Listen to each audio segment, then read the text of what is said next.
ma bende gigeno ni biro medo jiwo yore mag thieth e kaunti no.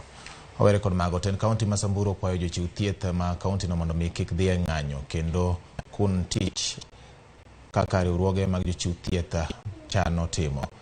Kanuwuoyo seche mane oyuoro e rango gedo mar kar thieth e kaunti ma Samburu, gavana mar kaunti no Jonathan Lelit osingo ni jochiw thieth ni piny owacho mare oketo tenge omenda moromo chulo jochiw thieth kendo kwayogi ni kiwere kod wach mar bago ng'anyo. Lelit bende ne orwako gige thieth mane ochiw gi tend kaunti no kowuok kuom bengi mar Equity bade ma Maralal.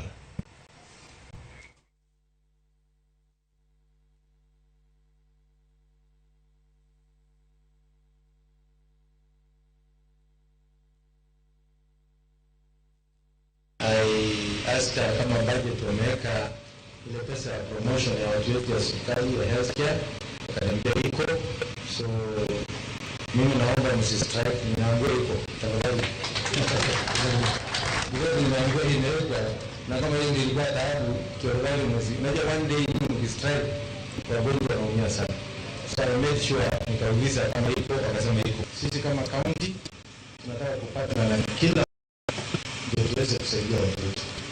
So nataka leo nishukuru Equity Bank kwa ile kazi wanafanya kutudonetia hii equipment. Inaambiwa they are worth about 2 million shillings. We are coming here to hand over PPEs to our health workers during the COVID time, because even now we are saying, though you look and say COVID is not there, but basically